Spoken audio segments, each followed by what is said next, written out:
one of the things that is very, very popular in like a startup world, in the tech world, is work hard, play hard. And by the definition, it's really, you know, these kind of very active or very intense dopamine experiences can really mess up with all the flow of the hormones and all the flow with the chemicals in your brain. Hi, everyone. Today I'm talking to Tomas Lekavičius, who is a management consultant, leadership trainer, and the founder and CEO of Piligree, an enterprise platform that transforms performance and growth for people in tech, where it matters the most: leadership and proactive mental health. During our conversation, we talked about ambition, curiosity, self awareness, as well as Thomas' passion for athletics, fire performance, and helping teams and organizations. If you enjoyed this conversation, please like, subscribe, and share. The Happy Developer Podcast is a nonprofit initiative, so your support is highly appreciated. Enjoy. Hello, Thomas. Hi. I'm happy to see you here at the Happy Developer Podcast. Likewise. Yeah, excited to be here. Amazing, amazing. Yes, so we planned this ahead. Great to finally see you here. You seem like a busy guy, at least recently.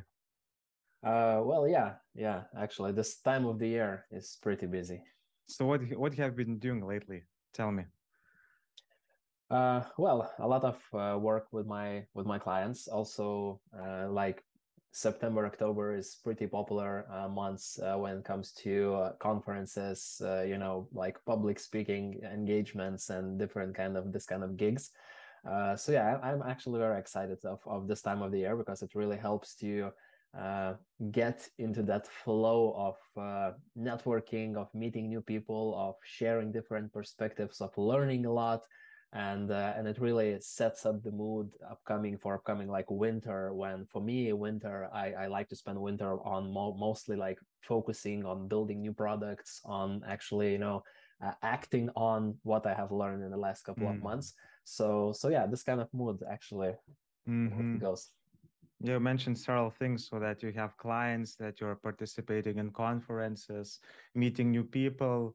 The way I understand it, it's like the bread and butter of a full-time trainer. So you are a trainer, you are a consultant, you have your own company, and you are how old? In your 30s? Yeah, I'm 30. That's amazing when you think about it, right? Yeah. Well, I don't think about it a lot, but when acknowledged, it's yeah, it's something to think about. Why don't you think about it? I mean, it's like an existential stuff. You don't think about life, about death? Uh, no, I do think. I just believe that you know, contemplating a lot about your age, it's not something that I find very interesting. But yeah, I find it interesting to you know, think through and try to feel a lot about just yeah, fundamental things such as yeah, death and you know, life in general, and what does it mean to have like a certain quality in life, or you know, to impact others or to leave a legacy. So yeah, I really find myself in this position that I think about it more often than, let's say, 5 years ago. Yeah. That's interesting because you know, I'm a counselor and a psychologist, and I tend to see a trend that young people like us, even younger than us, so we are in our 30s, but I meet people who are maybe in their late 20s, and some of them say that I feel so old. And not only because they feel physically old, that's not the case. Many of us, you know, they go to the gym, we take care of ourselves. It's like very popular right now. Who could ever thought, you know, in the old history? But you know, still some of us, for some reason, think old, or we feel that we have to accomplish something as fast as possible because otherwise something happens, you know. Yeah. And you also mentioned that you think about your legacy. I do myself as well. So I think what we have is in common. But speaking of you, I mean, you know, there's statistically speaking a lot ahead, but you still find yourself thinking about it. So how would you psychoanalyze yourself? Well, there are actually a couple of things that you mentioned, which are, I think, very interesting angles of where we can form the Sure. discussion.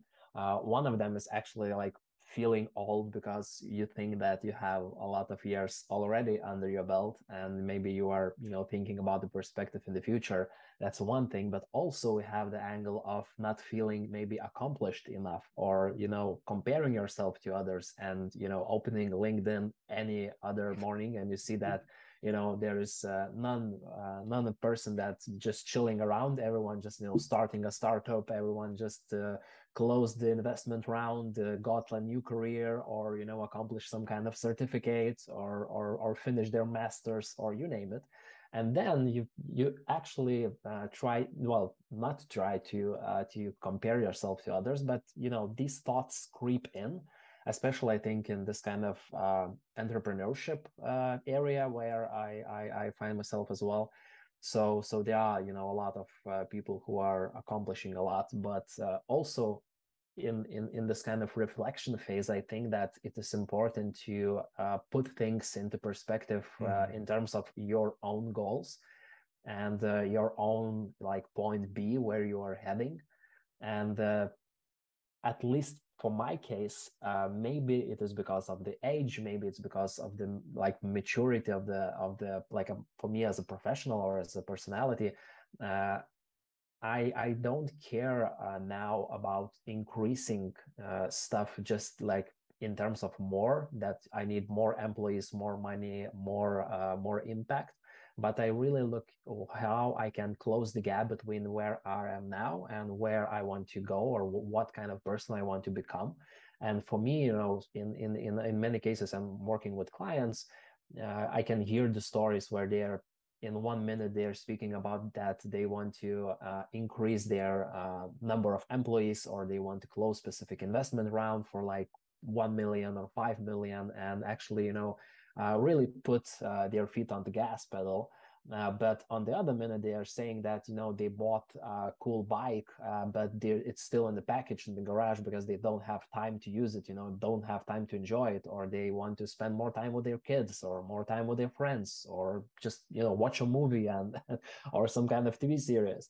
So I really look into that kind of how I can optimize myself to reach what is really important for me. Not only what others are accomplishing, or what kind of their goals are met or not. Yeah, you mentioned several important things, and especially now when the economy became slower, Yeah. it's getting even harder to face these questions. So what I should do, so I was thinking recently about growing my company, hiring people. Now I have to fire people, and Yeah. it Yeah. puts you in very interesting spot because not only it seems that you are not maybe achieving your plans or goals, but you're also uh, in a way putting our people in a different situation where you have to fire, let's say, and then it's something that other people have to face, your employees, and they go through existential stuff as well. So Yeah. interesting what you're saying. On the one hand, you're not thinking about your age. On the one hand, on the other hand, you're thinking how to accomplish that or fill that gap. So that gap, it can be something that motivates and it can be something that demotivates. So what gives you motivation to stick to yourself, to your values, to your goals, reduce comparison, reduce overly ambitious goals, and just keep doing what you feel, what's important, what does help to you, what does help you in this matter? Yeah, I think that I already mentioned point B, and I really love to speak about point A as well. So Okay.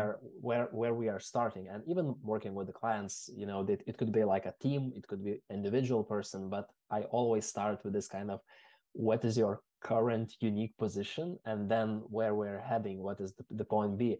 And it's very simple terms, but it really helps to put things into perspective, because when we are thinking about this kind of location item, then you can reflect, what kind of your unique situation is, what are your strengths, what are your values, and actually throughout the reflection, throughout the self-analysis and actually no, not only for myself, but also by the help for other people like therapists or coaches or other consultants that really helps to gain more clarity.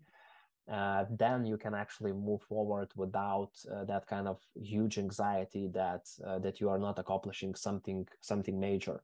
And I think that having motivation from anxiety might work in the short term for like a very specific reason, perhaps.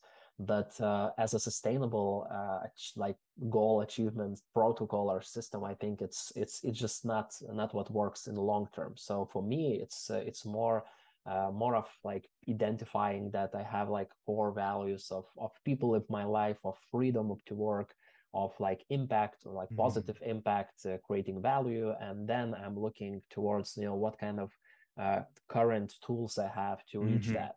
And what I already mentioned about like the numbers. So for me, it's not the numbers game. So I don't want to, impact like 1 billion people. That for some persons, this is like a very motivating goal or ambition, let's say, a vision. For me, it's mostly about what kind of next conversation I'm having, what kind of next team I'm helping to build, and in this kind of area, it's always that kind of balance game, and sometimes I'm more of that calm and clarity in my mind, but also there are a lot of situations where I find myself in the kind of anxiety or want to rush things or want to get quicker. And yeah, I need to slow myself down. I need to learn that patience, because nothing happens overnight, even though that sometimes media or social media well formats us to think in that way, because we'll all hear this kind of success stories where something clicked, and then we have this kind of overnight success, and of course there are sometimes, but we do have like I'm just getting the number out of the sky, but from every one super successful story, they perhaps be thousands and thousands of others unsuccessful stories, or even though they are successful, but they work their asses off for like a decade before they become like overnight success. So yeah, this kind of reminders for myself, and all the time like recalibrating helps me. And during my talking right now, I think that it's more about like this kind of philosophical engagement. But from a more practical perspective, journaling helps me a lot. Just putting my thoughts onto the paper and really seeing things from a bit different perspective. Even though I know that thinking through problems doesn't work, that you can find yourself overthinking a lot, and I'm the number one overthinker. But yeah, I'm still learning. I'm still trying to find this kind of balance in my life, so I don't have all the answers, just some things that works for me and at this point of time.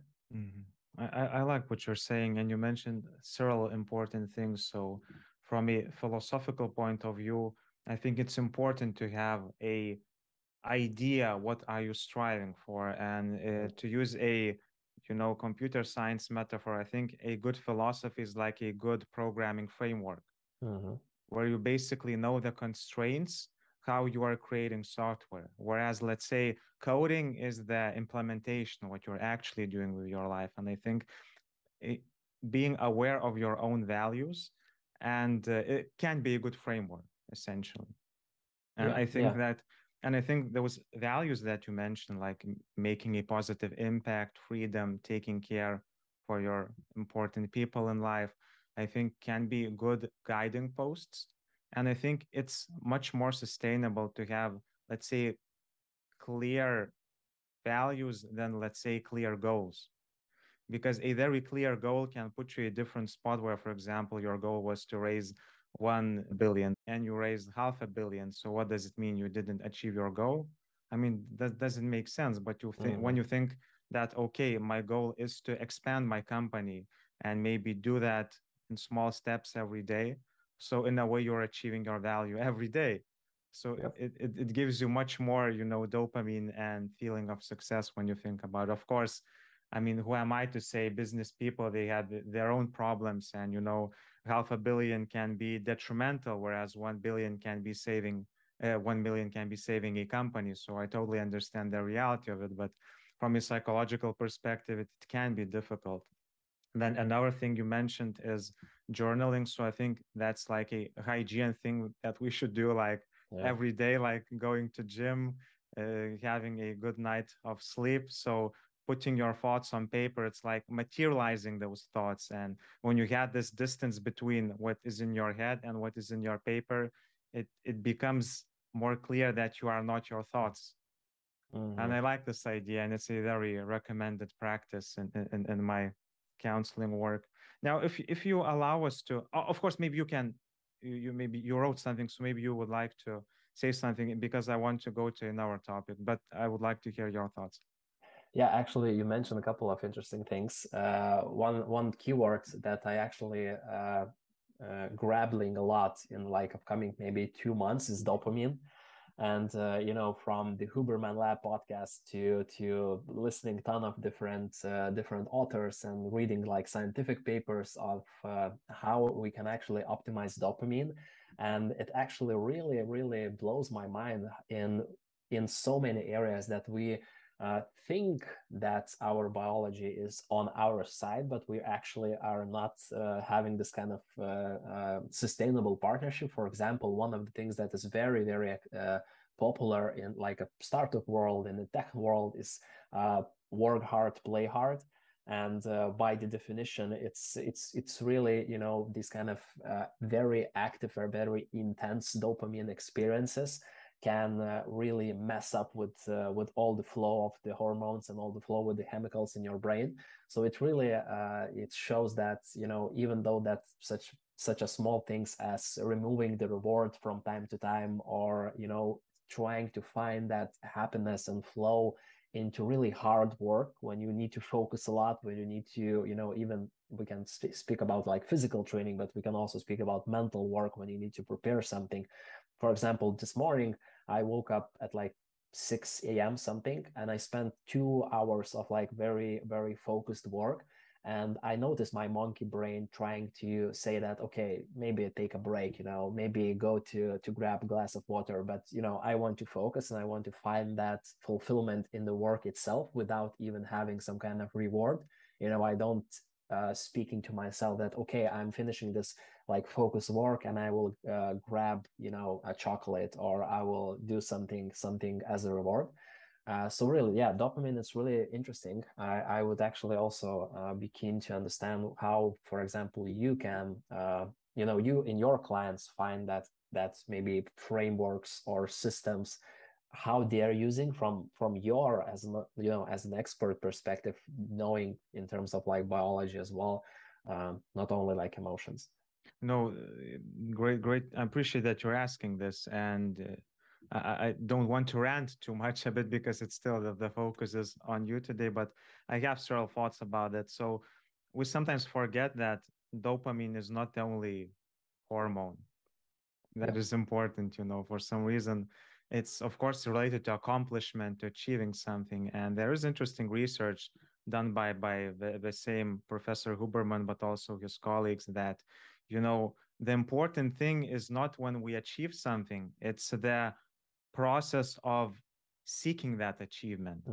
And the greatest amount of dopamine is released in our bloodstream when we are at the moment of almost achieving it.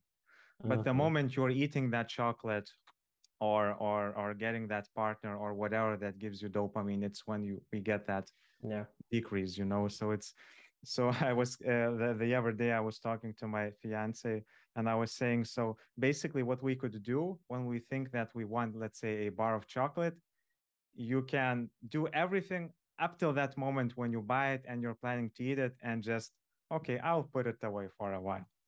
Yeah.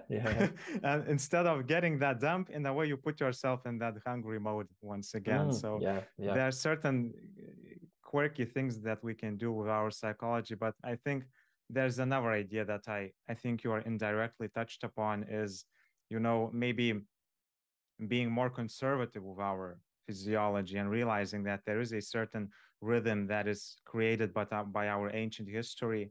And maybe there is some wise way to respect that rhythm, you know. So for example, in our ancient past, we would hunt because that would provide food for us, for our tribe. But then there would be a moment of rest and quality rest where, for example, people gather around the fire and they are sharing stories and maybe dancing around the fire, and they are enjoying, they are celebrating the fact that they hunted a game, you know. So whereas now, let's say, it seems that we're always in the hunting mode, hunting. There's no proper way to rest. And when we think about rest, when I talk to people, especially in the tech world, it seems that the rest becomes like a way to achieve dopamine. So, okay, I have a checklist. I need to wake up early. I need to, take a jog. I need to go to a gym. I need to do this and that, blah, blah, blah. Then I have to go to the cinema. I have to go to the date. And then all these checklists of doing things. And once again, dopamine. But where's the space for oxytocin, for example, the love hormone, where you have quality time with your loved one and you don't rush, you don't hurry, you keep each other in your arms and just feeling that. Not sure. In that routine that we described, I don't see a lot of space for that. What about, serotonin? I mean, a hormone that, is related to many systems, many organs, and it's more about, not about accomplishment, but about happiness. So where's the space where you appreciate the environment, where you look above, you see the sky, you see the sun, you appreciate the warmth or maybe the cold? I mean, where's the moment where when you are jogging, instead of listening to a podcast, you're actually trying to experience the jog? So these kind of moments, they can give us serotonin, but we keep to this dopamine thing, and then we become addicts. And when I counsel a high level directors or maybe executives, at least maybe 40% of my practice, almost all of them they are workaholics, and they find it difficult to rest. And it's I think that it's like a epidemic, you know, in our community. So so that would be my rant. Yeah, but that's really interesting, because for me, I also find that I try to learn a lot how I can enable that serotonin and oxytocin. It really helps for me that I have 2 kids, so it's like playing with them and being in the present with them really helps. But what you mentioned about being unable to rest and still thinking about the job is something I really struggle with. So, for example, I know that I know that I love my job, so it's not like I'm burned out or I'm like overwhelmed or I'm like anxiety, but it's more about like having new ideas. It's most about like creating something, building something, thinking about different ways of how I can, astonish my client, let's say, and thinking about maybe their team and how they are struggling with something, and I maybe perhaps supporting them some way. So and for me, it's creating that space of doing nothing. Sometimes it's really hard, because then you are thinking, okay, so what I'm doing, if not, I'm not being like productive. So maybe I need to have like a productive rest, if that even makes sense. Maybe I need to go for that jog, or maybe I need to read a book, but it's still thinking about being like a productive version of yourself, not being like just present, just enjoying the moment. So yeah, this is something that I struggle for more than like maybe 10 years, and it's all the time this kind of trying to find the right balance. And I think that for me it's much healthier balance now, especially when I have kids, because before then I was working maybe like 14, 16 hours per day and don't even noticing. I haven't even, maybe like a couple of times I was close to burnout, but never I burnt out. And even though that I was close to the burnout, I was, spending maybe a couple of days of rest and I'm back on track. So I'm not sure, is it kind of, the collection of skills that I have, or it's something that I was just lucky enough, because I know a lot of persons who were just burnout, and I have my own employees who are burnout like maybe 3 or 4 years ago. And then it's really hard to recover, and it takes like half a year, maybe a year or even more to actually be fully on track, let's say, fully like a happy version of yourself. So yeah, that's something that I'm also balancing. Yeah. Yeah, I appreciate that you're being open about yourself, and I only can agree to what you're saying. It's very difficult, to be in that present moment and actually be an expert sometimes at doing nothing. Yeah, And yeah. in our society, especially in Lithuania, we are a very hardworking nation, Hmm. and maybe it's also in our genetics, metaphorically speaking, to be Yeah. hardworking, because it means that we will survive. It gives us, that it's our survival instinct in a way. And what you're saying about spending, what you say, 14, 16 hours per day, I mean, it's a lot. And Yeah. I think that there are two perspectives, and maybe sometimes those perspectives are in conflict for no reason, maybe. So there's one perspective that if you want to achieve something, you have to work your ass off, and you Hmm. have to work those 14, 16, maybe more hours to achieve something. And we get then into these discussions whether Elon Musk, for example, or the culture in his companies is sustainable. And Hmm. then there is Yeah. another camp who says that, okay, so if we do this every day, so you will get burnout. And I think that Yeah. the saying, maybe it's not based on research, I don't have it at hand, but I think that the time you are in depth in terms of the hours you spend not for yourself but for your work, that debt will uh, go after you one Hmm. day. And that debt, for example, if let's say you had to spend, let's say, 100 hours for rest, Yeah. you will have to spend those 100 hours, maybe with some dividends when you become burned out. Yeah. Yeah. So you can think, okay, so what's more sustainable? Maybe there are situations when you actually have to cycle through and be focused and in flow for a longer period of time. But then I say to my clients, so then take responsibility for that burnout. It will come, and you will have to suffer through it. But then how you suffer through it, you can suffer about the suffering, or you can accept that, okay, that's burnout. It means great vacation for 1 year. Hurrah. Hmm. So it comes to the perspective, how you engage with that burnout. And maybe it's just your organism saying that, okay, let's stop a bit. Maybe it's time to, reduce that debt you collected. So I always say that, both approaches, maybe working your ass off, maybe taking a rest, are okay as long as we are aware of it and we are taking responsibility for our decisions. But occasionally, maybe even oftentimes, we don't take responsibility. We get that burnout. We think, oh, that's a sickness. And then we go to a psychologist and we want to be treated.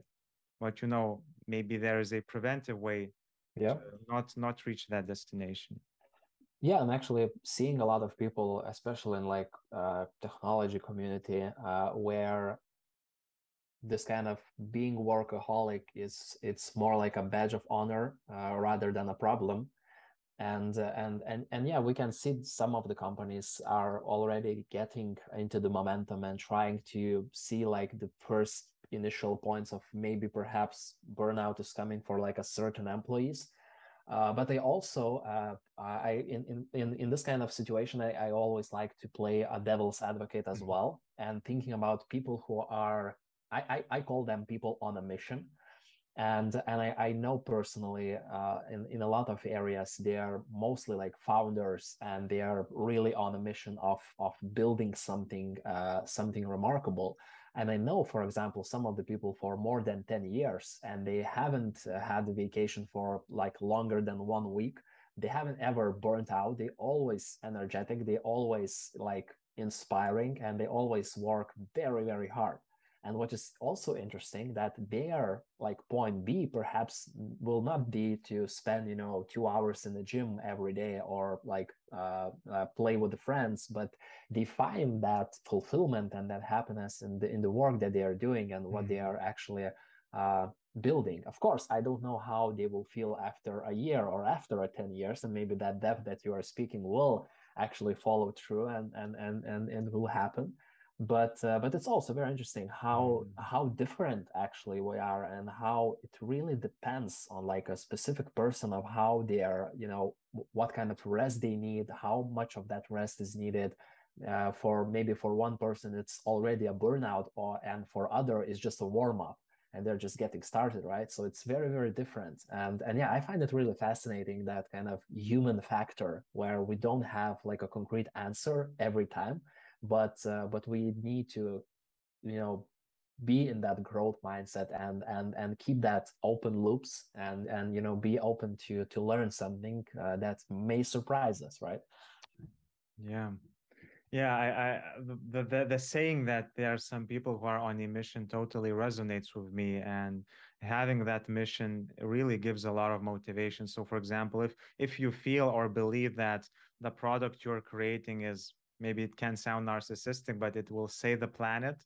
So it gives you a totally different perspective on what you're doing and on rest and on many other things. And I still don't think that those people, they don't get rest. Maybe it's micro resting, and otherwise, I don't think that they would, how to say, go for it. I think some overly productive people, maybe they are a bit hesitant expressing their ways of getting that rest, and it can be Mm-hmm. very, very strange. I mean, you can get rest, for example, during flights. So I know some people who Yeah. are able to get proper naps in flights. They are able to watch shows or whatever. So it's a discover time that can give you that rest. There are very experienced meditators who maybe sleep less, but they get at least rest-ish outcomes Mm-hmm. through a very extensive periods of meditation, for example. So, Cool.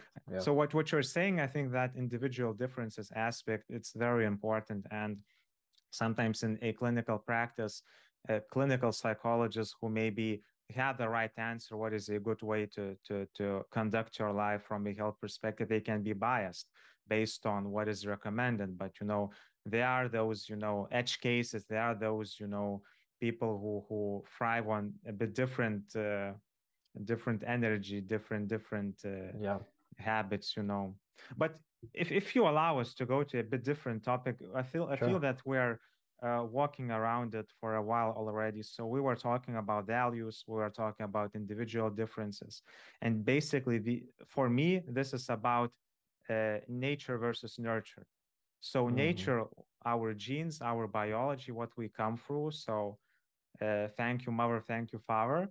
And then when we talk about nurture, same thing. These are people who, provide us maybe the framework, maybe, or space to grow these values or become who we are. So if we go back to the early beginnings of Thomas and look maybe for an answer why he is the way he is, why he's able to be energetic, why he's able to be focused, why he's value driven, why he has this mission, how would you, from let's say, if you were a psychologist for yourself, how would you explain your personality? Oh, wow, that's actually a tough one. That's actually one of the main questions that I am currently going through therapy. So it's also understanding more about myself, so I can at least to be conscious about my behavior. But also, so we don't take 1 hour of my monologue just explaining stuff that I found during this process. But I think a lot of like formation of my personality was based on achievements and like productivity and performance. It has a lot of negative sides of that, but it also gives that positive tool for me to operate in the world. And what I mean from like productivity side or from achievement side, it's from like being good at school and having good grades, but it's a lot about athletics and about sports. Mm. So I was the member of Lithuania national youth team. I was exercising and training, at least 2 or 3 hours every day, and having sometimes even two trainings per day, having like just 1 day rest per week, and actually doing that in the community of very supportive colleagues. So I think that being able to see the progress, to actually try to reach a very specific, very concrete goal, when in athletics, especially in running, in my case, it is in milliseconds. So you have like a as concrete goal as you can possibly have. So you have like, I need to run faster than X seconds, and Yeah. that's it. And you all have this kind of laser focus. You are trusting your trainer, you're trusting your other people who are supporting you. trying to master the technique of the running. I was running hurdles, so it is also like a very specific technique how you should attack the hurdle and how you can overcome it, the obstacle. So it's not jumping, it's more about having a specific movement with your legs and with all your body, so you are attacking the hurdle as fast as possible, because if you will jump, so you will spend a lot of time jumping and landing. So you need to be very, very fast running through the hurdle rather than, jumping on it. So all these kind of little things and little techniques and little details help me to understand the value of really hard work, of consistency. A lot of that based on consistency. So you are not that kind of overnight success after just one training. You know that you need to spend hours and hours and like hundreds of hours of training, of running, so you are able to achieve a specific form. So yeah, that really helped me, and I think that being open to growth and being open to experiment also led me to run a couple of like IT development projects in my teenage years. So with some of our friends, we ran some blogs, and we provided like web development services. That is very like funny looking from current perspective of what we are building. But well, it was like a first steps of experimentation, of always being that kind of curious state of mind that, maybe this is interesting, we should, find out something about it, or maybe that is interesting, let's experiment, let's test, if it works, great, if it doesn't, let's try another thing. So I think that all this kind of structures help me to form the personality that I'm currently at in a nutshell. So yeah, sure. Yeah, I think that you missed the most important part where you said that 1 hour monologue, but I appreciate still what you're saying, because that part, I think it has the most important answers, but still what you're saying is important. So one thing is sports. I think that, and from my counseling practice, I noticed it as well. People who have experience with sports in very early age, they are much more resilient. They are not only physically resilient, but also psychologically resilient. And when you prepare yourself, let's say, for a battle in a way every day, like for 3 hours, I'm sure that it can give you that dedication and persistency and discipline. So I think that's very important. Now, still there's a question why Tomas did end up doing sports. So maybe there was some inspiration, maybe, or maybe any other factor that put you into that place. The same with IT development, so being curious, it doesn't come from nowhere, so and any explanation for that? I think that this is also one of the things is experimentation, but also for sports, let's say. So my dad just, because just said that, because for me, I was from like a very, very early age, I was fascinated about basketball, like probably all the Lithuanians at some point of time do. So, and I thought that running is just boring, so it's me like 8 years old Thomas speaking, that's sometimes, running is boring, why you should run, basketball is much more exciting. But then my dad said, just try it out, just experiment and see how it fits, go for a couple of trainings, see how you feel. And so I tried, and I found that very supportive community, and I found new friends, and that actually helped me to be consistent. And after a while, I found the love of running and found the love of exercising and working out in that area. And for technology, it's also about like very, very simple curiosity, and what you mentioned, the nature plus nurture. So for me, being the curious guy in the room is it's something that I probably born with. So it's something that I really have in my nature. I'm really fascinating about a lot of random stuff, and for sometimes, example. Well, currently a part of the dopamine that we mentioned. So now, for example, I am reading about like special forces and like intelligence agents and how they are running their interview process. So just that's your old age speaking already. When we become older, we start digging into history and intelligence. Yeah, that's crazy, right? That's crazy. But now I find that, for example, one of the random things that I was very skeptical about, the MBTI testing, these kind of 16 personalities. And yesterday I just found out like CIA and some of the biggest intelligence agencies in the world actually use that test. So I was shocked, I was very skeptical, but then maybe they have like different options. So yeah, this kind of topics that I'm fascinating. And it changes, throughout the year. I have at least a couple of this kind of phases where I'm reading about something very, very random. But yeah, anything that relates with health, like fasting Oh, or wow. meditation. So it's also that's something that I run through. But Mm. yeah, just to conclude the answer about this kind of curiosity and getting into sports and also getting into technology is yeah, just trying stuff out and then seeing that okay, it is something that I really like. Because I tried a lot of things, because since I was like an athlete, I was surrounded by different people who are in sports, from like trainers and sport psychologists. So I was thinking about myself, maybe I want to become a trainer, like athletics trainer. So I end up being a trainer, just a different one. But yeah, I was also fascinating about like biology and biomechanics and how our body moves and how we can move maybe faster and become stronger. And yeah, but I tried that. I experimenting with that, and I saw that maybe it's not the way, right? So I think the experimentation and testing is it's something that really sticks with me for years.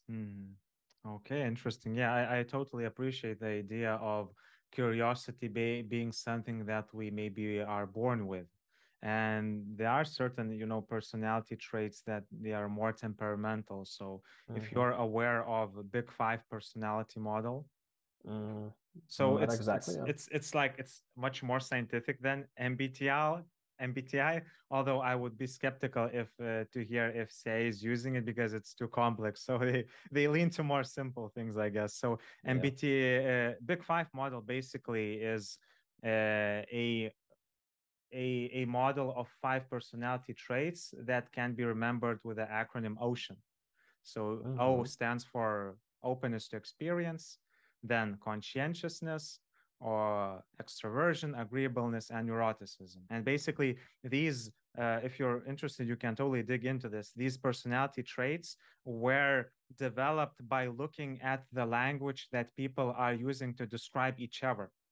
And Oh, cool. essentially, Yeah. then they did a statistical analysis, factor analysis specifically, and they noticed that certain words get together more often than others.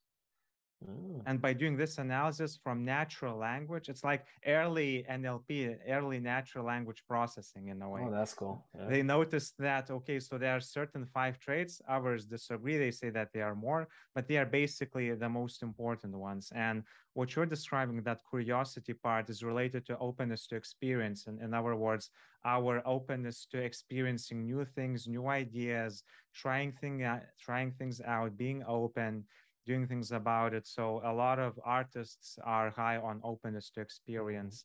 Also more liberal people. So there's that ideological aspect as well. So it's interesting, so what you're saying. And I would totally agree that it can be temperamental. Now, I also found curious about those random things.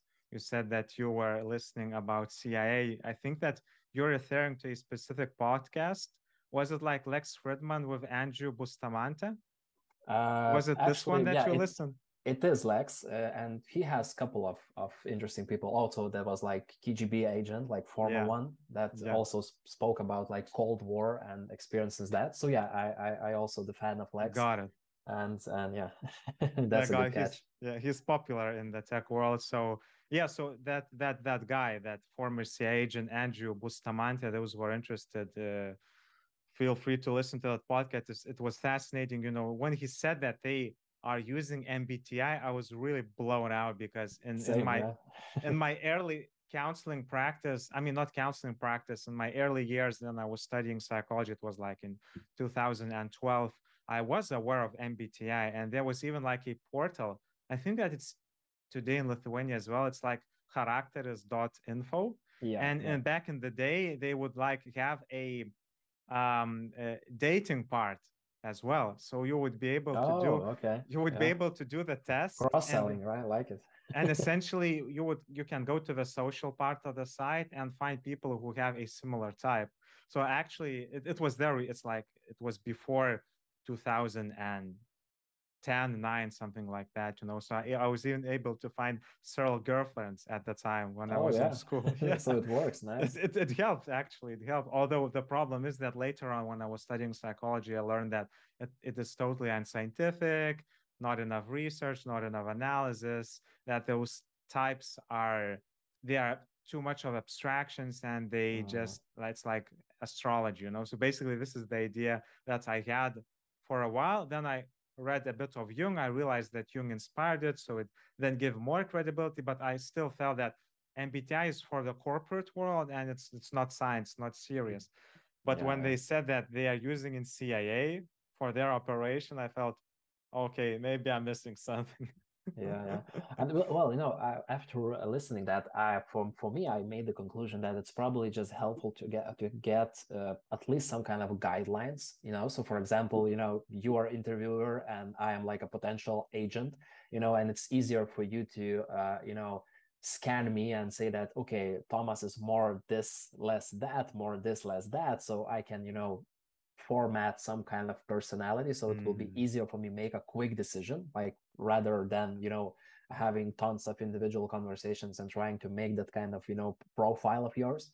So I think it's just like in a matter of making quick decisions, so it's not always the better decision, but it's just a faster one. So you can make a test, spend 1 hour answering questions, and then you get some kind of 4-letter combination. So of course it's not 100% scientific or 100% true, but it maybe helps just to make better decisions. And as we have like in teams, in companies, we have some kind of decisions making frameworks, so it will be just faster. And sometimes faster it's more valuable than having like 100% true. So it's better to run faster but have like 80% something, but then you are actually performing it today rather than after a week or after a month, when in technology after a month might be too late. Yeah, I mean, it's always the question of context and the goal you are using a certain methodology. And I think that MBTI, the simplicity of it, putting people in 16 types, I think it can help, get approximation and get that quick feedback, and use that feedback to adapt to a conversation.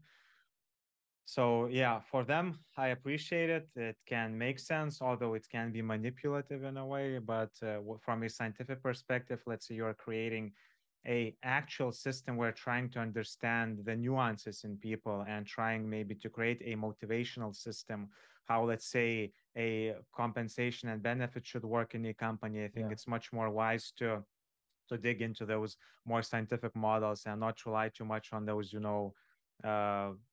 astrological maybe methodologies that are useful in the moment, but maybe not necessarily are useful for for nuance. So I totally get what you're saying.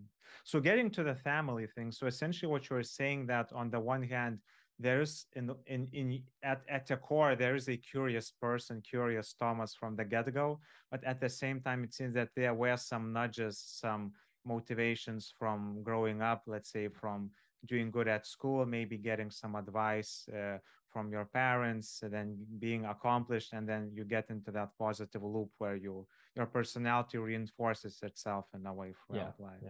But still, if you allow me, I did some analysis on you as well. I did my intelligence stuff, and I found a very interesting quote on your Facebook wall, and I translated it into English.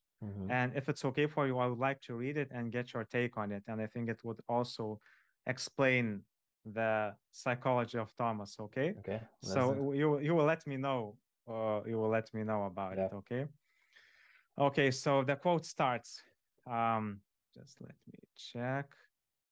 Want to see you while reading it. Good. Okay. So this is the quote. Who could be happier than us raising such a good child? A child who, it seems, needing to be raised. Impressed were our friends and family who asked, how did we raise you? We feel that we haven't done anything to make you who you are now. You were always with us, listened to our conversations, asked questions, expressed admiration about the accomplishments of your friends. We are proud that you are someone who is mature, real, and dedicated to help our people. We trust your opinion, decisions, and choices. We want to express a huge respect for your activities and ideas that constitute the basis of your life. Happy birthday, son. We love you and miss you. That was written in 2016 by your mother, if I'm correct. Yeah, that's awesome. So when you hear this from a third perspective in a way, what ideas come to your mind about this Thomas who is described in this description? Yeah, so I think that in a lot of ways, especially in my early development, was the impact and influence of my parents that were extremely supportive of any kind of endeavors I was up to, even though some of them might seem crazy. So, for example, after my university, after my bachelor's, I left to live in Malaysia, so to another part of the world. And of course, it from like a parent perspective, especially being one, I think it's more or less crazy, or just leave everything you were building and get to that kind of adventure. But on the other side, you don't have much commitments, many different commitments that you can rely on. So yeah, that kind of support from my parents was amazing, and I think that the love and the support really helped me to develop as the person I am today.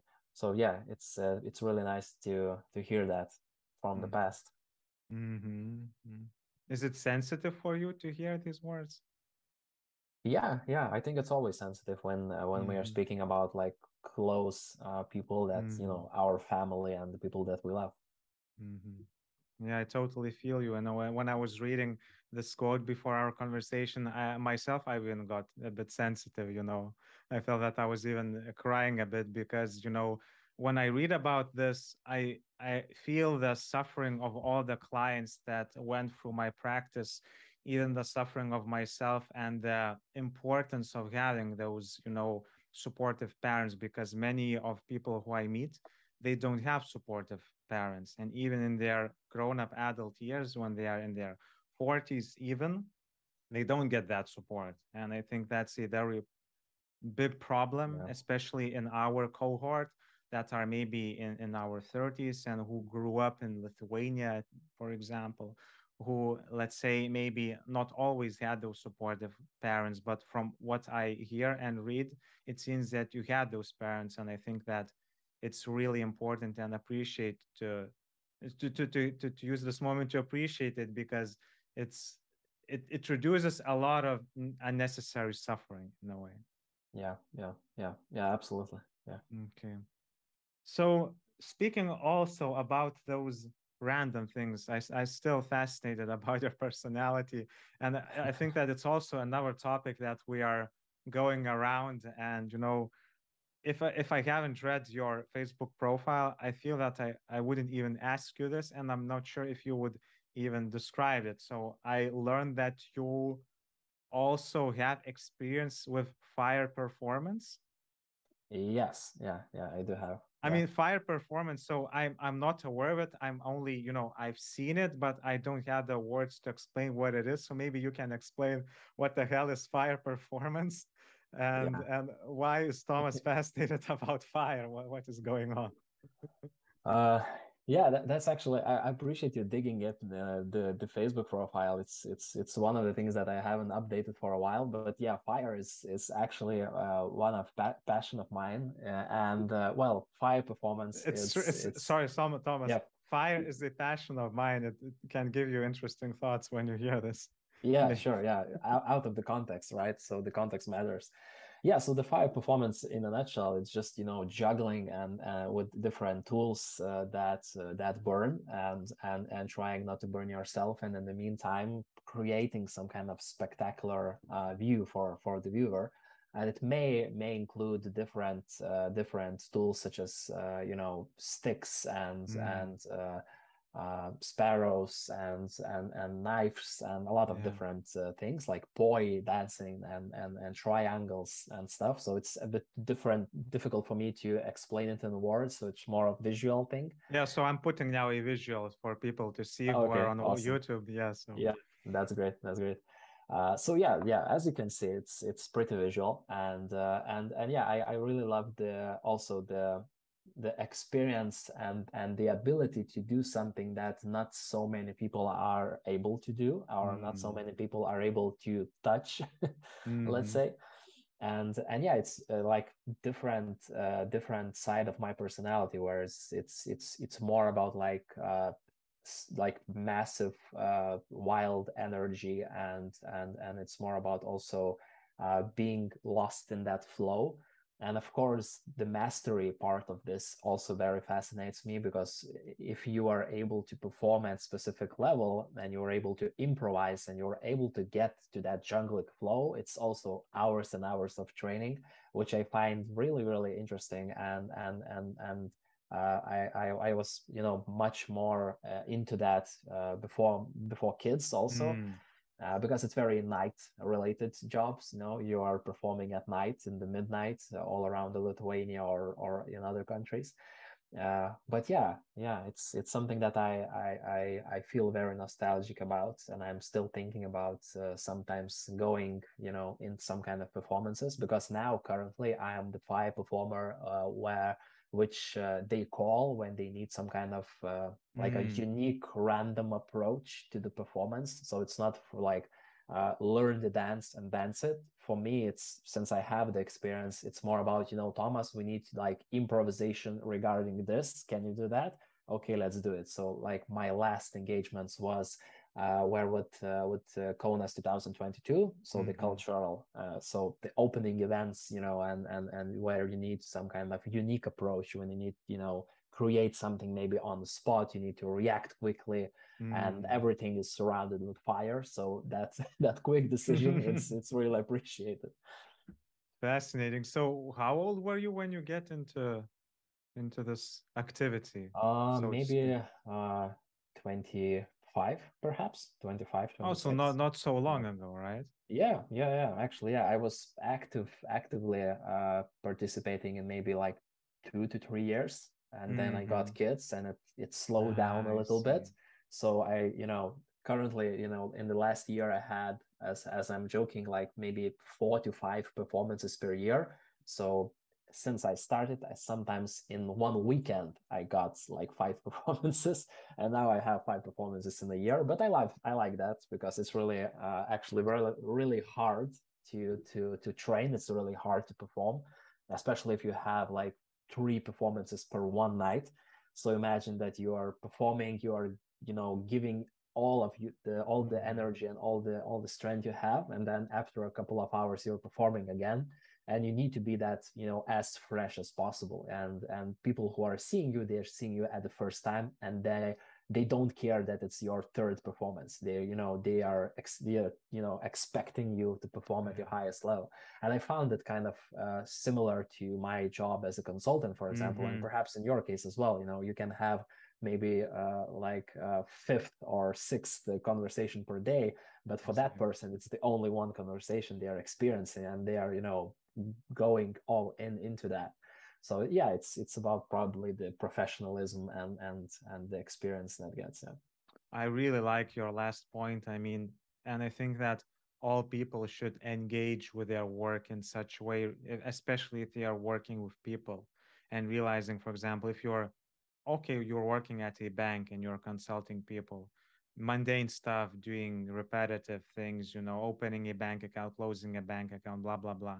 I mean, same thing, the person maybe comes between work and their lunch gap or hour, and they are maybe agitated and they just need to fix that thing, let's say, and they registered, they waited to be accepted at a bank, and you come into, and and you'd say, let's say, accepted by grim face or sad face who Yeah. doesn't care about you. But still, I mean, it's your maybe one and only visit per year, maybe per 2 years, when you go to a bank, where, for example, you can do it online right now. So the same thing, I think, with training, with counseling, having that mindset that for every team, for every person you're counseling or training, always had this mindset that it's your maybe this is the first and maybe last time you will the team maybe or the client will see you that day, and for them it's important to know that they're investing their efforts and passion in it. They're coming to that training or session. So totally like the idea. And speaking of also fire performance, we talked about it from like I was wowed by it, but still I think it's important to talk about the side effects. So any negative consequences of doing this full time for you as the artist? Uh, for me personally, not. I was, Really? fortunate enough. Yeah, yeah. Actually, no kind of even short-term consequences because Okay. actually it is, well, it is dangerous, of course. But let's say it is not as dangerous as it may look if Mm, you are really skilled at that. So, for example, the organization that I am training and I'm the part of uh, spend a lot of time training and really testing the performance yeah. before they let them even touch the fire. So you are training with the tools, that they are specifically designed for practice. So they have this kind of softer spots when you can hit your head and don't go to the ambulance for that. And you have this kind of lean into it easy, a bit easier. And once you actually are very skilled, then you are mastering, like, in isolation, just one part of the performance. Mm, So maybe it's just like one dance from maybe like 15 dances or that are happening in this kind of maybe half an hour. And yeah, you are practicing a lot, and then you are doing that. Of course, I'm not talking about like burned skin, that I have a couple of scars, a okay. couple of scars like this and there, or like burned hair. That happens sometimes, but That's it's nothing. yeah, that's That's it's actually small things. yeah, that's actually small things. And yeah, maybe even as far as I remember from all my, like, let's say, career in the fire performances, I know a couple of like a bit bigger issues when you have maybe you're getting the fire in your face, for example, and Yeah. it's a bit sensitive, right? When you're burning your hand and when you're burning your face area. So this kind of things happen. But for me, I'm fortunate and I'm happy enough. So I don't have any kind of Mm, major injuries. It actually similar with like athletics. I know people who are like broken legs and and having this kind of injury. So I'm happy that I avoided that at least. amazing. Yeah, I think it's also I think you're touching something about the professionalism aspect. I think there is that boundary that you shouldn't cross, however professional you are. And if you respect those boundaries of the art, whether it's sports, whether it's Yeah. training for a sport, of course, occasional things happen, and no one is, saved from trauma, physical or psychological. But still, I think there is some control. And if you are mindful about what you're doing, the risk is less. Would you agree? Yeah, one thing that resonated with me a lot when when you are sharing is, before, it's not the exact quote, but I just using it. Before Mm, you can break the rules, you need to master the rules. yeah. And it really makes sense for me because like maybe like 10 years ago, I was thinking that, okay, there are rules, so they meant to be broken and let's be rebel about it. But especially during the years when I'm noticing that the rules are there for a reason. For example, even you're going through, I don't know, let's say agile transformation, right? So Yeah. there are specific rules how you should establish, let's say, scrum in your software development processes. And once you're actually mastering the rules, and same with like fire performances, if you know the exact fundamentals and you actually master the rules, then you're able to improvise a little bit there. You are able to move a needle in some like specific area. You're able to experiment or risk, Yeah. maybe a little bit more, because you have that experience under the belt. You know how to experiment. And same goes with the trainings. I do have my own frameworks or my own like tools how I'm working with a group of people that almost all of the time there is some small part that I am risking a little bit. Yeah. I'm experimenting with something. Perhaps the client don't even notice it because if it goes well, right? And sometimes it doesn't go well, and maybe those kind of 5% of like my content is risky in some way, and it's flopped out and it doesn't work. But then we have 95% that worked perfectly fine. So it's still a Can you great give an outcome. example of that risk? Maybe the last risk you did during your trainings? Sure, Curious. yeah. In most of the cases, my risk goes with deciding how deep or how provocative I want to go with the group. So sometimes, the group is really keen to go deeper and keen to actually speak about uncomfortable questions. Okay. For example, we have a team and we have maybe some kind of conflicting people in the team, and Mm-hmm. it's really requires that courage and that openness to, saying that, okay, guys, I noticed something. Let me share and let's see how we can work around that. So this kind of risk I'm taking, for example, sometimes, and if sharing like a recent example, maybe like 2 or 3 weeks ago, I was Mm-hmm. working with a group of developers. For the context, the majority of my clients are technology companies, and I'm working mostly with like middle managers and team leads. So I have this group of developers who are not like all of them are team leads. Sometimes some of them are just specialists, professionalists, and yeah, I noticed that in some areas I wanted to go deeper, and then I got this kind of like psychological block that and like even some negative feedback that it's going too deep. We don't need that. And yeah, for me that kind of experiences was more about that. Okay, this group do not need like a huge mental shift or huge change. They need to Right now. play. Yeah, right now. Yeah, maybe they need play a little bit. Maybe they need this kind of easier go to Mm. that. Because for me, as I sometimes joke with my clients, I said that when I'm come to work with you, we will probably don't act in some specific way. We don't play theater. We don't play with the balls or juggle something. But we will go deeper. We will go on specific topics. We will uncover some uncomfortable maybe areas, and that the group needs to be prepared for that, let's say. Mm-hmm. So yeah, so I'm experimenting with this, and in most of the cases it really works. Sometimes even that the group is perhaps from the very first time don't want to go deeper, but then you are warming it up there a little bit, and then they're saying, okay, maybe we can experiment with that, maybe we can test that, okay, let's do that. And it's easier when for example, in my case, I'm like an external consultant, so it's easier to be open for me because I do not have any intentions for them. I don't need them to make specific decision. I don't need them to be the persons in certain way. I'm just being open to them and letting them be themselves. So it's also this kind of interesting dynamic. Mm-hmm. Yeah, what you're describing, the two things that I feel important, and I hope that we will cover both. So I'm really curious about your experience of working with tech people, because that's my specialty as well. Although it seems that you're working more with teams and I'm working more with individuals.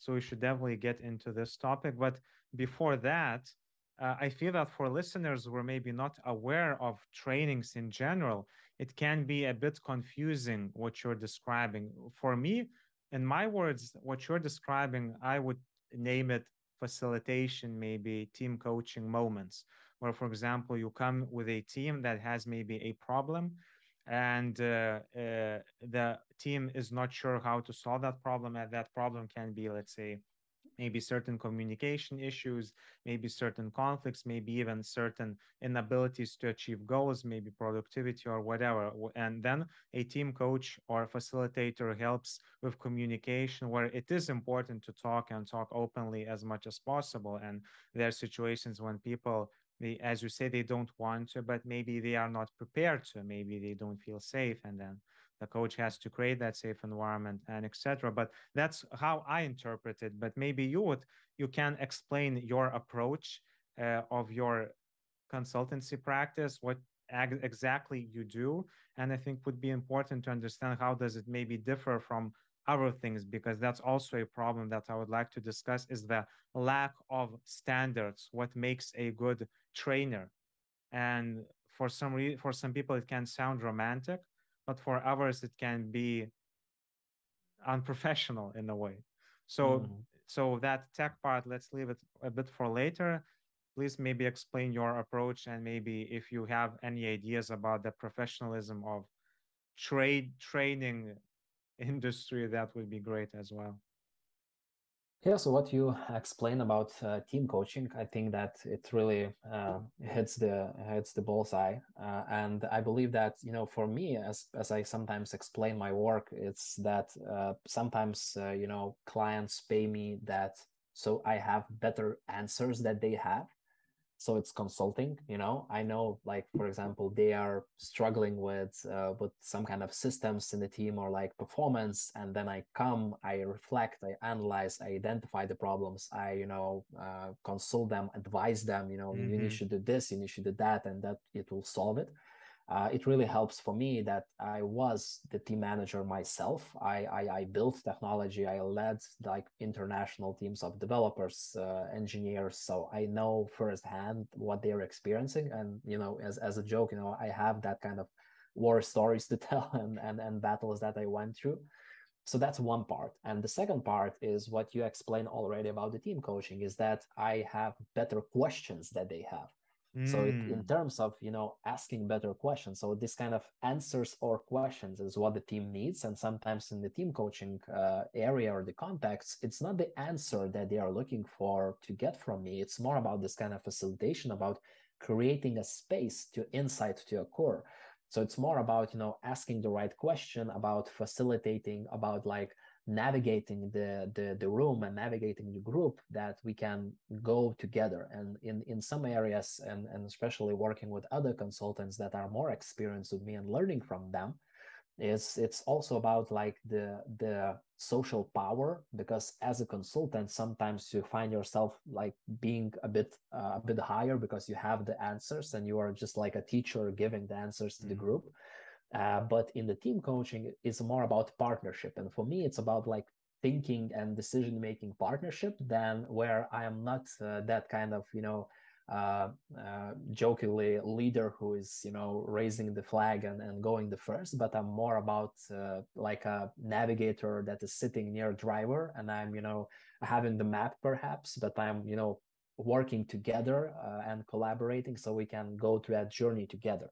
So it's not that I have all the answers, and Mm. perhaps in especially like the team coaching sessions, the outcome might be very different than any of the participants expected, including myself. Mm-hmm. And that's really what fascinates me, and I'm really happy to have this balance, because sometimes I have groups when I'm consulting and I'm saying that, okay, we have like team dynamics framework, or we have like situational leadership, or we have like maybe coaching conversations, and we are going to specific templates, to specific frameworks on how to participate in one activity or another. And then of course we have like a team coaching where maybe we have some kind of situations we're discussing, maybe we have like cases that we want to Yeah. identify, and working through that. So yeah, that is the work that I am doing. And when it comes to the standards, I think that's with coaching and with consulting, the problem is that the bar to entry is very low, but the bar to succeed is very high.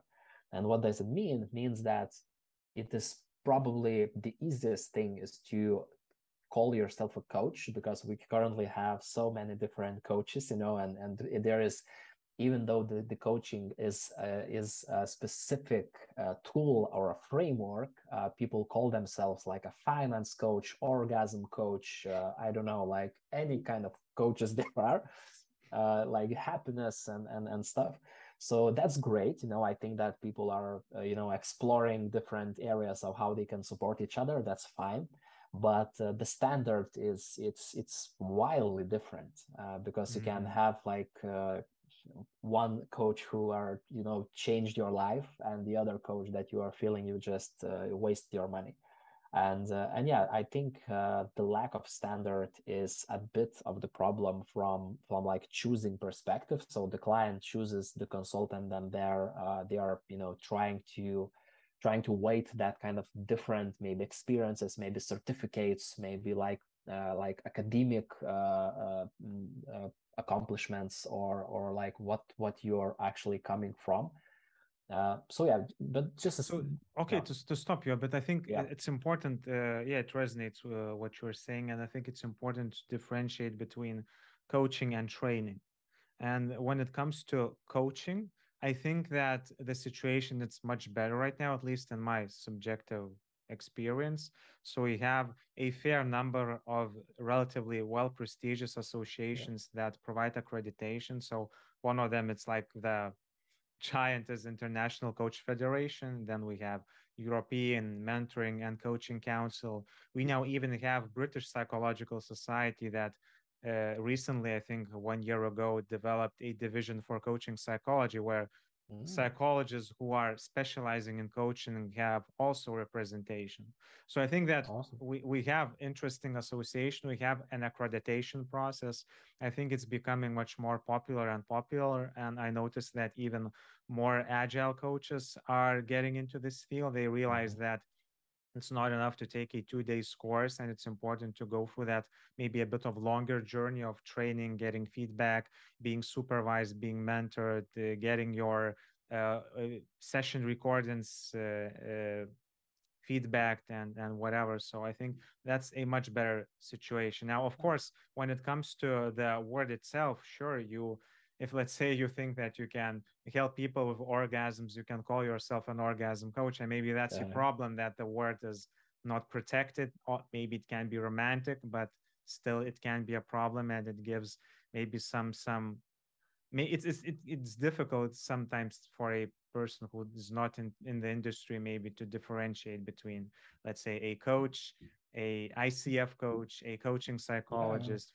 For him or I think her, it's just a can be low-hanging the fruit. same. Yeah, as a term, it's just low-hanging fruit. If you Yeah. don't know how to call yourself, let's you just call yourself a coach and just go just But wing with Thomas, that. to challenge you, but I think the same is with trainer, and this is where I want to Yeah. hear your thoughts. So I see you as someone who's a young, ambitious person who managed somehow to sell training to the tech market in Lithuania. I think that's a that's definitely an accomplishment, because from my experience, tech people were always skeptical about trainers and what they provide and their knowledge. And maybe the key difference of you is that you spent several times in a tech company and you got that experience, whereas many trainers, they just come and feel that anything goes. It worked with a sales team in a oil company, maybe it will work with techies, but that's not the case usually. So what do you think about the, in my understanding, and maybe I'm wrong, I want to be wrong, the lack of accreditation, certification, maybe specific aspects that make a good trainer, I think that's even a worse problem, because training is still more popular than coaching. So how would you analyze this problem? Maybe there are some solutions. Yeah, so well, I'm tackling one thing after another. Yeah. So yeah, of course, first of all, lack of the accreditation of like credentials, or having like a official system. It is I think a problem, because we don't we don't have the clear view on how we can actually compare like one trainer to another. But what I have noticed working with clients is that in a lot of cases, it's not the leading domino when it comes to deciding to work with another trainer or not. It's more about like really feeling each other in a certain way, of like using the vocabulary and actually understanding how to solve a specific problem. Now, the other thing that is really relates with that is the people who are like, let's say, trainers, or they are like a consultants, or like a facilitators, you name it, like just working with the groups, and they have like a profound experience working with some kind of other groups of people. They are perhaps like a sales professionals, or other managers in different industries, and they think that the same principles applies, and in some cases it does. For example, let's say feedback, right? Let's grab just another random skill, right? Or the framework. Of course, you can have like a similar feedback framework that you can use for like a sales professional, and the other day you can run the same But training Thomas, for to like stop you a bit, developers. how just to challenge you once again, Yeah. how would you? Okay, I totally hear what you're saying, but let's say that we're talking not necessarily about feedback as an abstract concept. We talk about code reviews. Hmm. And if, let's say, a trainer has never even heard of such term and maybe doesn't know how it's done and what are the problems associated with code Yeah. reviews, let's say maybe I mean, you name it, there are many problems. And maybe some of those problems are related to feedback in general, where, for example, people spend too much time on giving the negatives, not spending enough time on giving the positives, or maybe when there's so little time for doing a proper code review, you just do it, without proper motivation. So maybe there are certain motives that come from the general problem of feedback, but still there is nuance. There's the nature of how you do a code review, there's the circumstance of when and how you do it, and there is the process of uh, who does it and who doesn't. I mean, there's maybe I'm a nuance fetish, maybe that's a problem, but I still sometimes feel that there's not enough appreciation for the experience of your particular client. And this is, I guess, where I'm trying to nail down the problem. Yeah, and actually the nuances, I think what separates like a good training from great. So you can Mm, have like good enough training, mm, and that would probably check the boxes that, okay, we participated in training and we learned a couple of things about like X topic, let's say feedback. But I think the nuances is what really makes them it different, and the nuances is actually what I get from my clients as a positive feedback is that, from even such a thing that, I'm able to make the same jokes and I understand language and I know what does it mean to be disengaged in like sprint retrospective, or what does it mean to have maybe 14 priorities in your backlog and you have no freaking clue which one you should choose, because they all are important. So all these kind of different small things actually stacks up and differentiates. Because for me, as I said, that of course there are some tools that I'm using, but the majority stuff that I'm sharing with my clients comes from my direct experience, and I'm able to share my cases, where I failed, where I succeeded, what kind of things worked with my teams, with my clients, what doesn't work. And it really helps to have that kind of depth.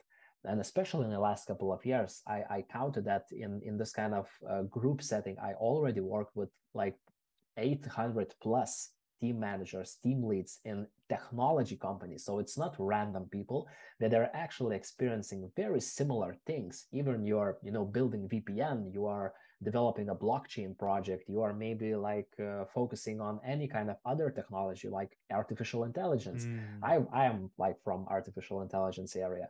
So it could be like different technology, but there are things that are like the same, and there yeah. are things that relates with humans, but with Hmm. humans who are performing in technology area. And it's Exactly. actually it's different. One of the things that I like to share as well, in a couple of maybe during the summer, probably I worked with one logistics company in Lithuania, probably one of the biggest, I Not get to that name culture. names. Yeah, but I got that a bit cultural shock Mm, because they weren't tech people. They were like different levels of management. So they were like line managers and like departments managers. So they are people from managing like 3 people and 300 people. yeah.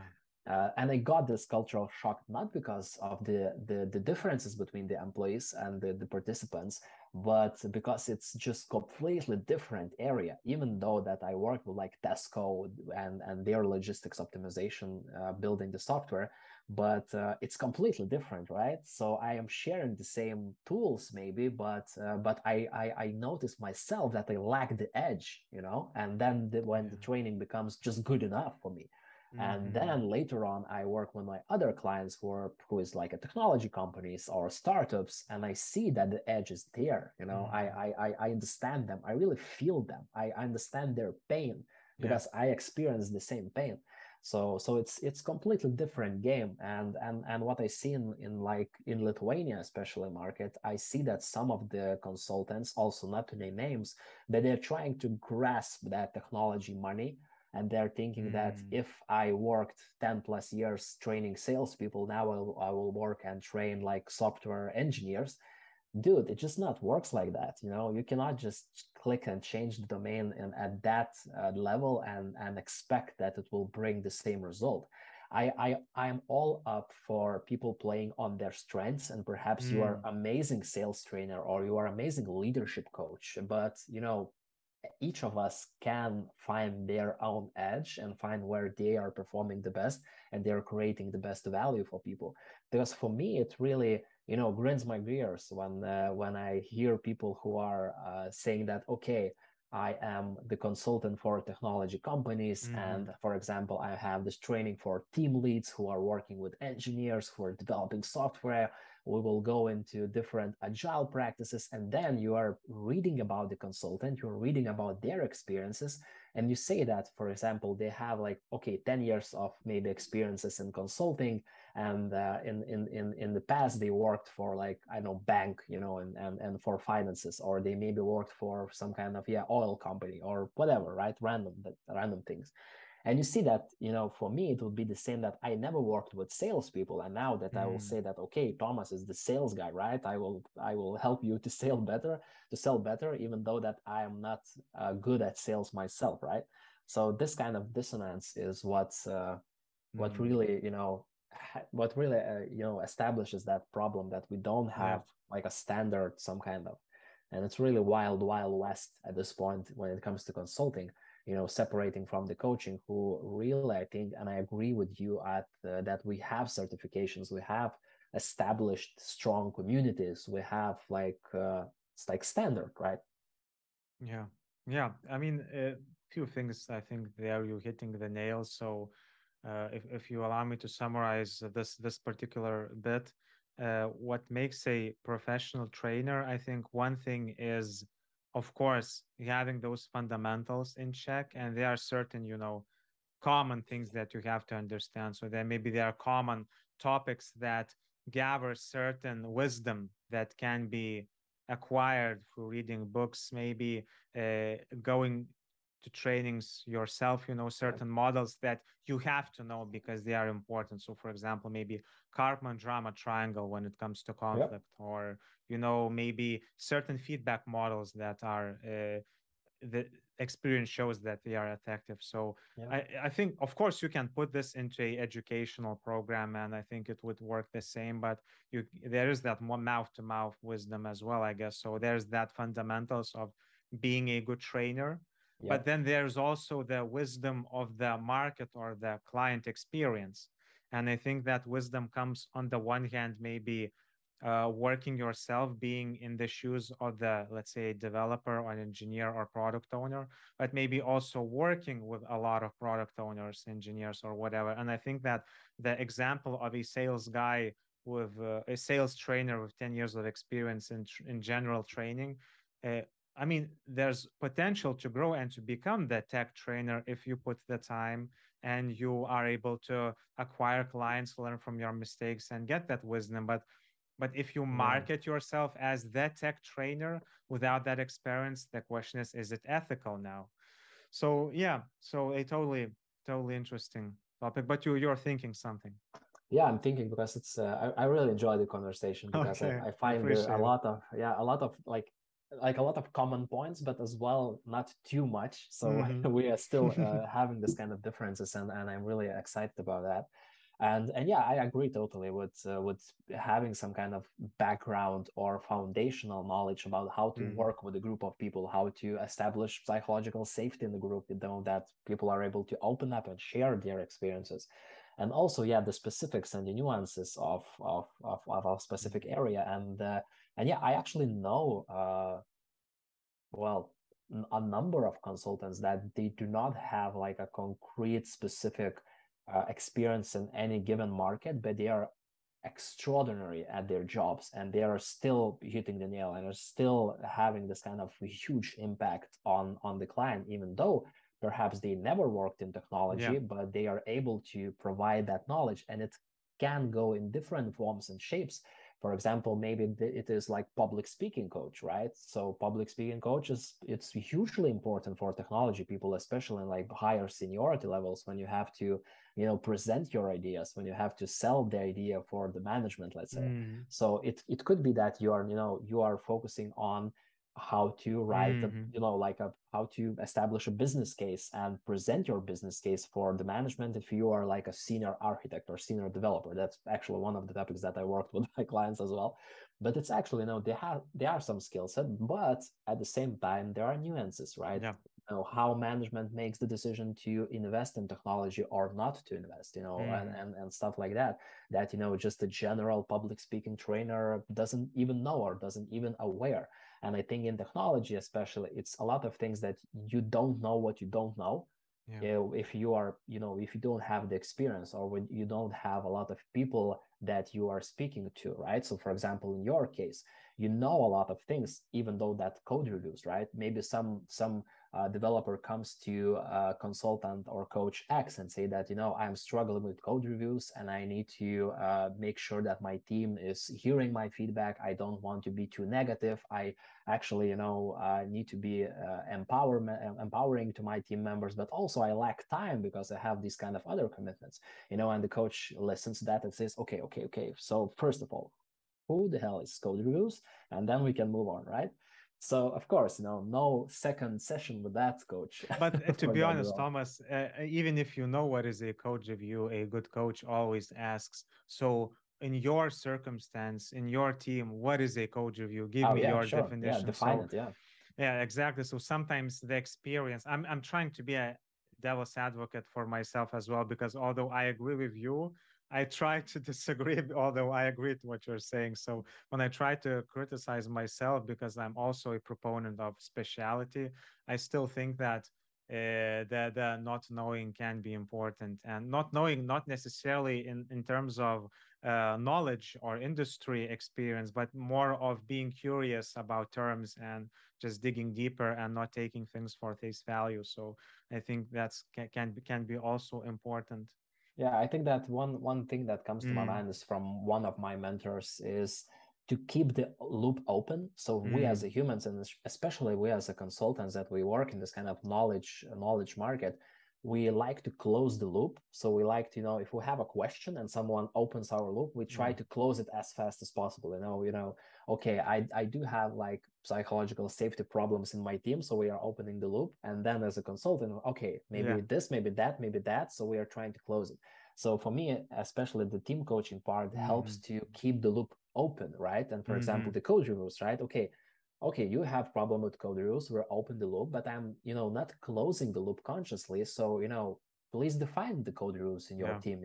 Maybe what you hear from your team members. Where are the tensions that you are feeling about the yeah. code reviews? What you tried before, what your ideas in the future, right?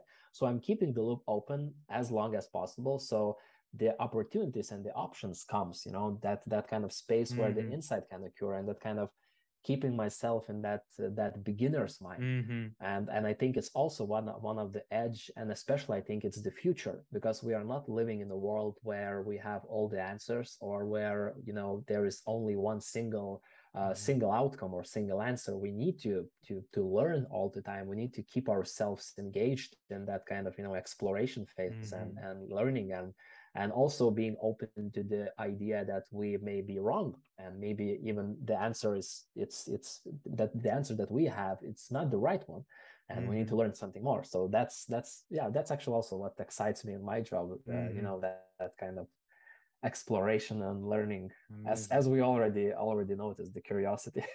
Mm-hmm. Okay.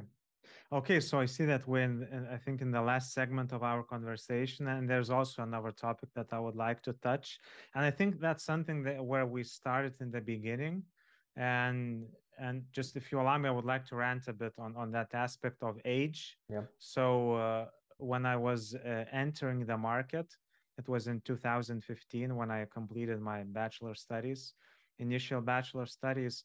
I already had a lot of experience in NGOs, and like at least 5 or 6 years also leading teams. Uh, working with marketing, with HR, and I had also an additional small degree in psychology in addition to my bachelor's degree in languages. So I already felt that okay, I know a lot. And when I reflect on that, I realized that okay, that was overconfidence. That was like lack of confidence hidden behind a mask, I think. And Mm-hmm. when I came into my first company, I was very ambitious, and I managed to raise my salary 3 times a year, although I was fired from that company also due to that because I was too ambitious and too how to say not being able to understand the nuances, I guess, the Mm-hmm. nuances of communication, of power dynamics, of realizing what is okay for you, what is not okay for you when you are a young specialist, maybe narcissism as well. So I experienced those demons. And eventually I realized that uh, getting that experience, eventually becoming, a specialist coaching psychologist in the tech area, having that experience, having that knowledge, done that research, seen many things.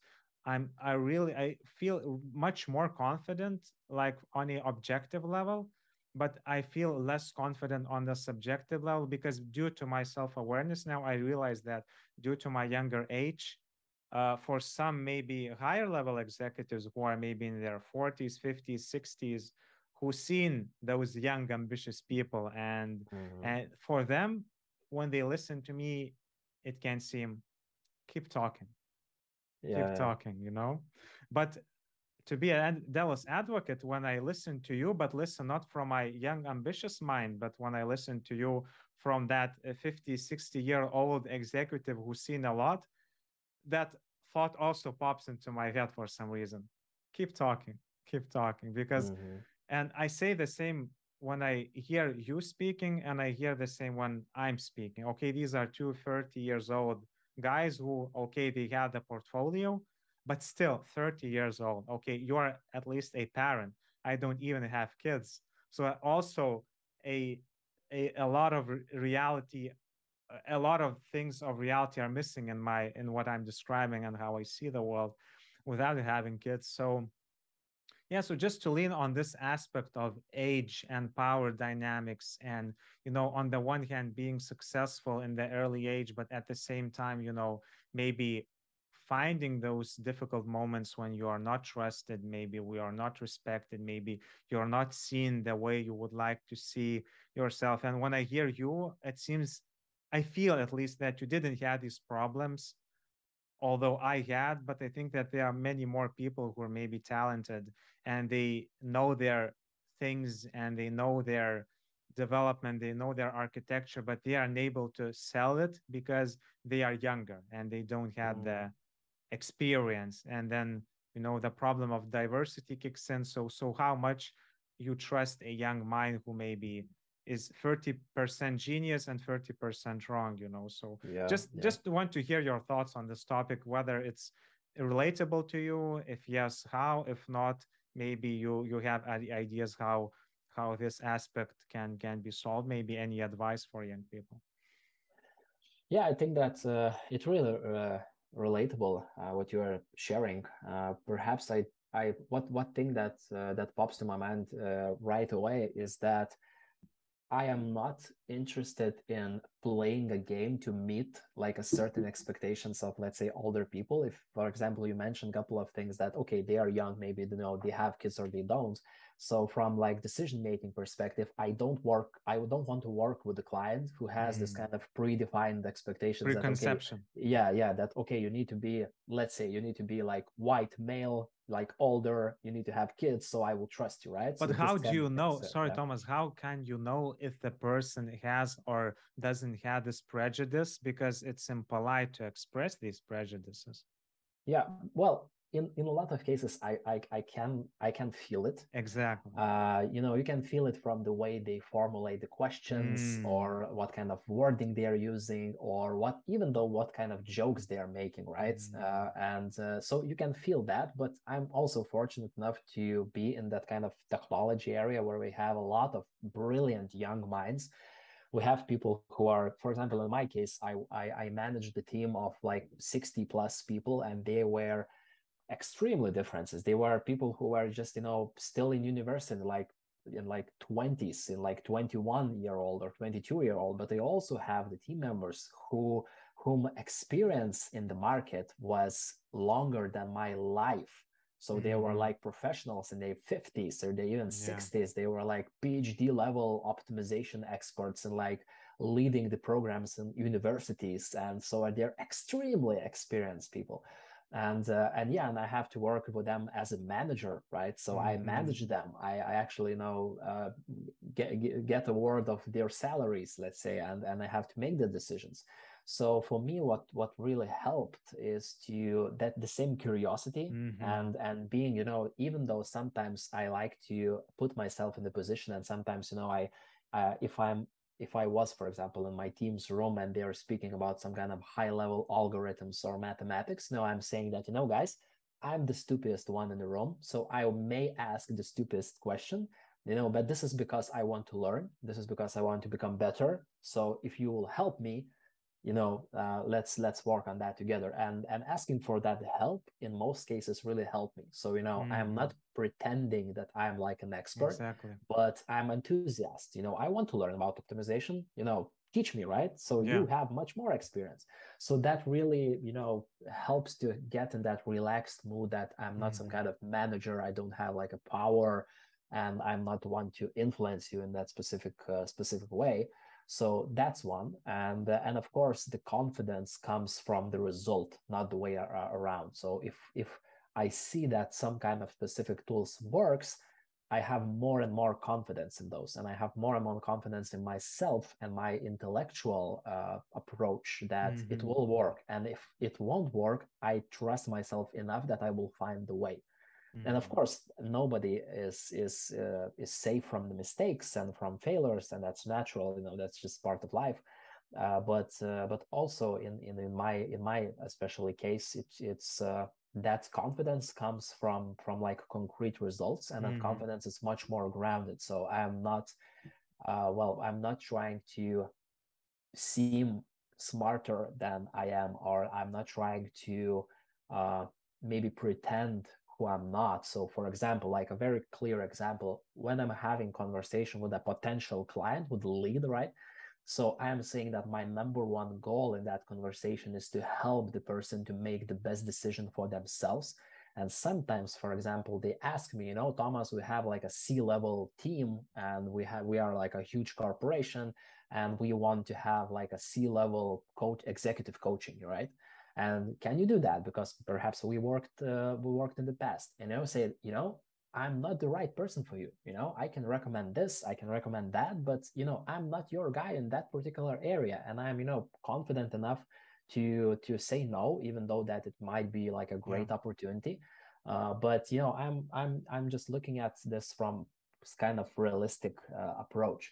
But what you mentioned before, in like at the very beginning, as you said, your rant, is being very ambitious. So I think that ambition is great, and I believe that in like a younger age, sometimes it's not grounded enough, so you don't know exactly what does it take to reach that ambition. And for older guys or girls, it might seem that, okay, yeah, keep talking, you're still young, you're still think that everything is possible. But yeah, it's the dynamic. It's very, very different. But I'm really happy that we are like in technology area, and people are less biased on the age. And in some groups, of course, even for the technology companies, I can see the maybe lack of that confidence in me as a trainer when they notice how old I am. Sometimes, rarely, I get the question, and how old are you? But what I noticed that after maybe an hour or two in the training, all these kind of doubts are moved away, because they see that I am being transparent, I'm being honest, I'm going to that learning direction together with them. I'm not trying to teach them, I'm not trying to show the right way or the only answer, but we are creating this together. And they see that, okay, that kind of co-creation is really fun, and I don't need to disrespect, or I don't need to have this bias to age. And I think that that the attention that you are giving to that kind of bias to age or that stereotype, it's really great, because I really exciting that we have a lot of this kind of diversity talks going on. Even it could be like a sexism, right? Like one gender or another. It could be like age. It could be culture. It could be nationality. But I think those kind of discussions are really valuable and healthy, to discuss this kind of topics. Okay, maybe we can treat each other as the human beings, as professionals, without thinking in mind that you are from like a specific country, or you are like a specific age or whatever, right? I see that our time is running out, but Yeah.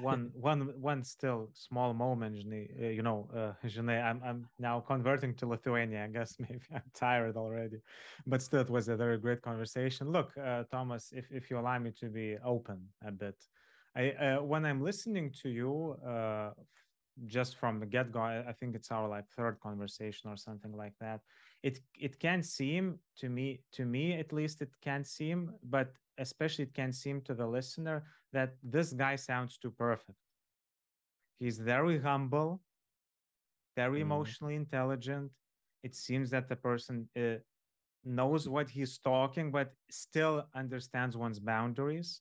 And it seems that there is no dark side to that person. And for me, as a clinician who works as a psychologist, I have people in my practice who also seem like that, but deep inside they had these dark thoughts, even though their brain says that I don't have to compare myself to others. Age is not important.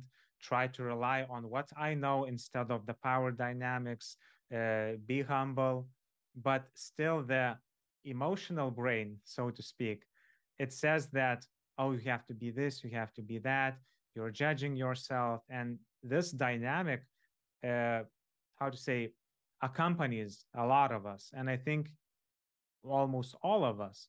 And now the question is, whether that dynamic is something deep inside that you're trying maybe to suppress, or maybe it's something you don't like to share. And if that's the latter, I would like to invite you to share your dark side, because that's can be something more empowering than looking perfect. Although I understand that you are not trying to be perfect or trying to look perfect, but it can sound like that when you're avoiding to share maybe the emotional difficulties you face. And I'm really skeptical if you don't have at least a little bit of it, being a young guy and talking with many leaders, many executives, and etc.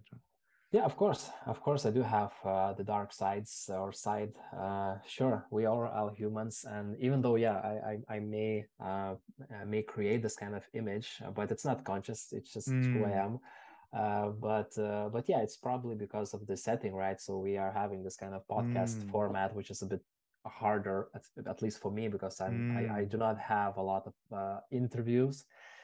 So it's a bit difficult, yeah. But when it comes to dark sides, it's I'm really trying to be more and more aware of that, and especially when it comes with anxiety without like a huge reason to, like anxiety about the future, or even though having founded my own company and having a family to support. So there are a lot of of course, those kind of doubts or fears that sometimes something might go wrong, and even though, as I mentioned, that it might be really, everything might seem perfect or good enough, even from like an outside view.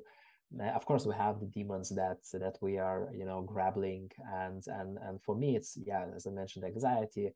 It's overthinking. For me, it's also a huge one. So where I try to think through problems, and so I trying to learn more to feel and not also to think. So it's really, for me, there's just bias to thinking. So I try to think about everything and try to write down a lot of stuff. So yeah, this thing. But what you're describing, Thomas, what you're describing, I still feel that are very humane things, and I feel that it's totally normal to feel anxiety when you have a company and you're trying to achieve something. It's totally normal to have anxiety when you are, a full-time trainer and also a father and all these kind of things. And I guess maybe the problem is maybe that's me being maybe open to you about myself. I have these demons sometimes, so those power dynamics, and I sometimes wonder, I mean, what happened in my life that I sometimes think too much about these things, how I look, how I'm seen by others. And Mm. I maybe what gives me happiness when I'm listening to you, that they are ambitious people as well, who are lucky, or maybe not lucky, just the way they are, not to have these thoughts. And if that's the case, I really appreciate that if that's the case, because then I feel much safer to recommend you to a client or company or whatever, because people with such a dark side without self-awareness, that's a dangerous package.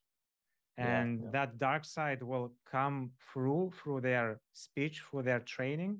And when, let's say, if they are not aware, or they're, let's say, deep inner need to win, let's say, that deep inner need to win can be transferred to the team that you're working on. And that deep need can be not sustainable. It can be psychopathic sometimes, not yeah. empathic enough. And but still, what you're describing, you know I guess when I'm listening to from that devil advocate's perspective, I try to look for problems, but maybe I'm trying to look for solutions for myself. Yeah, yeah. But But actually, still, what I you mentioned, appreciate what you're yeah, saying. but you mentioned the like, well, I'm not sure if we can call it like imposter syndrome, or trying to Yeah. act and communicate in a certain way. But it's also one of the things that I was struggling for a long time, and I still don't think that I solved it, and just put it in some kind of dark corner. But yeah, especially when you are like the trainer who is almost all of the time on the spotlight, Mm, especially working with, for example, with a group. Of course, I can have this kind of meta thoughts that, yeah. looking from a perspective that, if I'm speaking, smart enough, or how do I look, or Mm, how my one or another vulnerability will show to the group or will not show. But what I'm trying to do is also to put that spotlight more to the group. yeah. And it really, what my significant other really helped me during the years, is to be more myself, be more transparent, and Mm-hmm. more just organic and natural. Exactly. So what I'm trying to do now, and what I'm really learning, is to put myself a little bit from that spotlight, and really put the spotlight on the client. So, for me, I can be clumsy, I can make mistakes, but if that helps the learning process, that I'm happy, And that's that that's helps the the client. that's the beauty of spontaneity and being imperfect. And I guess the reason why I'm trying to explain the rationale behind my questions, and from my perspective, just to give context and to be vulnerable myself, because on the one hand, despite these dark aspects of my personality, I'm sure that there are people who have the same, and Yep. I guess when you are on a mission to help people be self-aware, you have to be at the forefront and try to be yourself self-aware and open with your dark sides. And I guess what I was trying to do, maybe just to provide an opportunity for someone who is listening to see maybe your dark sides, who you are able to become conscious of and learn from it, because I think it can be sometimes even more empowering to see imperfection than seeing perfection. And I like that Yeah, that yeah, that you I appreciate that you allowed us, me including, and the listeners, to see you maybe in a different light when they are yeah, used to. yeah. Yeah, and So just a final thought sure. on this topic is that in each of the training, or like the vast majority of it, I ask the participants, where do you feel tension? Mm-hmm. It's very conscious ask, not where you feel stress, or what kind of problems do you have. But all of these kind of maybe negative thoughts that creeps in, or this kind of background noise that Mm-hmm. keeps coming out, and in so many cases, especially, yeah, in younger audience, when we have team leads, we have that kind of authority question, the power question, where I'm 25 years old and I'm already a team lead. Who I am to lead those kind of people. And it's, yeah, it's so normal. It's totally what the reality is all about. That we all have these tensions, we all have these negative thoughts or discouraging thoughts that creeps in. And I really like what one of my colleague, founder of another technology company, mentioned, is that, you know, entrepreneurship or management or probably any other career has this kind of back and forths and this kind of roller coaster. But especially when you are like a trainer, when you are working for yourself, when you are having a company or you're leading a team, it might seem that, you know, in the morning you will run the world and everything is going to the right place. Then after an hour it sucks. You want to leave everything, and, you know, you want to bump your head into the wall. And after the lunch, you are already the ruler of the world, and everything is also fine. And then it's all the time this kind of trying to find the healthy balance for yourself. Amazing. Okay, Thomas. So I see that our time is running out already. So to finish this, maybe in a also maybe a positive note or hopeful note, when you look back at this conversation, maybe there are some things that you would like to emphasize, and maybe people and invite people to think about more. So what would be your like key takeaways that you would like to lead this conversation from? Uh, where actually I would put the highlight of this conversation is our dance around the point A. So our unique position and our unique like personality. So it's even from the very beginning when you ask these thoughtful questions about my experience in like teenage years and with my parents and with the fire, and then later on what we actually finished also on the note about understanding yourself and what limits you perhaps, what kind of dark sides you have. So for me, this conversation is all about knowing yourself, even though as cheesy as it may sound, right? But once you understand yourself, once you are conscious about your behavior, it's then becomes much easier to create something outside, to create relationships, to create a product, to create impact for other people, and to have this kind of positive influence. Amazing. Okay, Thomas. So thank you for being here. I think it was a wonderful conversation. I learned so much from you. So I really appreciate Likewise. taking Thanks. the time.